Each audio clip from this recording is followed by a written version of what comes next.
Hi everyone.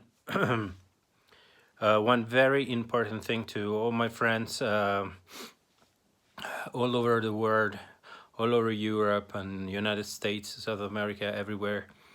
Um, it took a while for us to understand this in Italy because at the beginning was very hard for everyone to accept the fact that we did have a huge problem.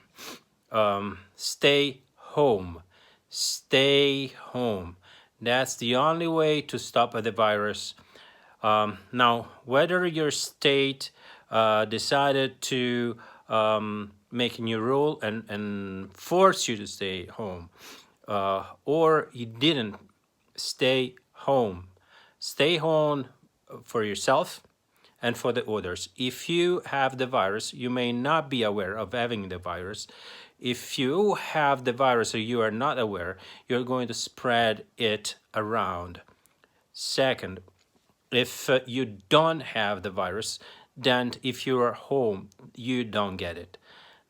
It's very important to understand that the amount of people that are staying home, it's very important because if most of the people are outside, the virus spreads, and there will be no space in the hospitals very soon. Now, a few days ago, 3 days ago, I was telling everybody, you have a huge problem and you don't know already. In New York, they understood, they closed off everything. And there are, in the United States, almost not there officially now, there are almost as many people sick as they are in Italy. But we do a lot of tests. We test most of the people that have symptoms, while in the United States, yet that didn't happen. So there are a lot of people that are not being tested, even though they have symptoms. They're not included in this amount of people, like 40,000. How much does it? And so it's very important that you stay home. The virus, if you have 40,000 people officially with virus, means that you have much more than that, over a million. Okay, do you understand that? That's and was very hard for us, for the Italians, to learn to stay home. Uh, Even though now cities are almost empty, nobody walking on the street, no cars, nothing. Even so, only yesterday, 10,000 people got a ticket because they were out without a good reason for being out. Now, but I've seen pictures of the New York subway with a lot of people in it. That's a suicide. It's a suicide. It also is an homicide. Talking about homicides, I want to say something very important to especially Americans and English. Now, what the Boris Johnson and Donald Trump did at the beginning, it wasn't just superficial, it was criminal. It was criminal to underestimate what was going on. Don't block everything right away and let people think they could go out and keep their life if like nothing happened.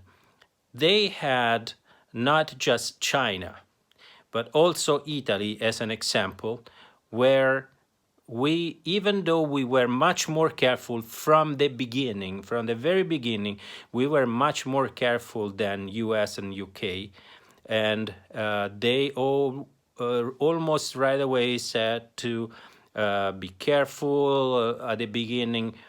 They didn't say don't go out, but said no, you have to be at least 1 meter 3 feet away, one from each other. If you go to the restaurant, you have to be spaced away. You can't be too close. They were not aware at the beginning of what was going on, but they tried to limitate the amount of contacts between people.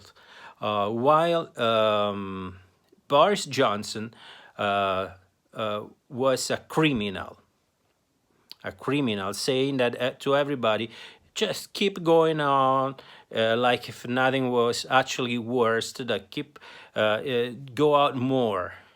And while in U.S. They were saying nothing is going on, and they would make people pay to test themselves if they thought they may have the virus. And so what happens now?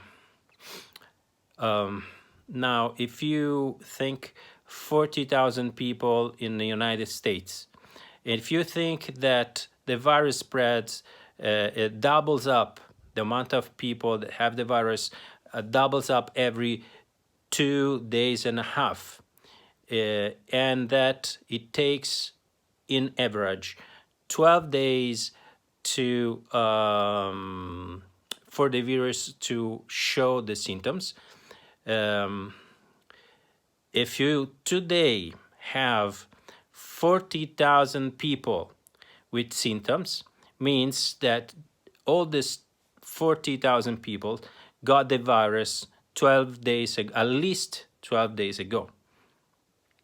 Now, if 12 days ago you had 40,000 people, means that after 2.5 days, you had 80. After 2.5 days, so 5 days from the day one, you would have 160,000 people. After 7.5 days from day one, you would have 320 people. After 10 days, you would have 640,000 people. After 12 days, you will have 1,200,000, I lost the count, but almost 1,300,000 people with virus. And this is underestimate, okay? So right now, most probably there are over 1 million, I would say, from my experience, I would say more than that. Over 1 million of people with coronavirus in the United States. And if you go out, this in 3 weeks, you will have all these people in the hospital. Not all of these people, but a lot of these people in the hospital. What that means, the hospitals would not have enough people, enough machines to support you. A lot of physicians, a lot of people working on hospitals will be sick because also they are humans too, and they get the virus too. And in Italy, they in fact are the one that die the most because of the fact that they are always close to people with virus because of their job. So you will have problem with medicines and machineries and number of beds in the hospitals, and people will start dying like crazy every day. In Bergamo, which is the city where the virus spread the most in Italy, they have a death every 30 minutes. A death for the coronavirus every 30 minutes. They don't know where to put the coffins anymore. And this is a small town. Imagine, I don't know many people living there, but I would say like 200,000 people. Now, imagine New York with over 10 million people. Where the hell will be possible to put all the sick people in a city like New York? Okay, said that that could have been stopped much earlier. And what Boris Johnson and Donald Trump did is to um, create a situation for which a lot of more people that should have get the virus will get the virus, and thousands of people that could survive the virus because they could be helped will die. I call that genocide. Then you decide what you think about it. But from my point of view, that's a genocide. Okay, we here, we are still, I'm a little bit scared because now the wave is arriving towards where I am.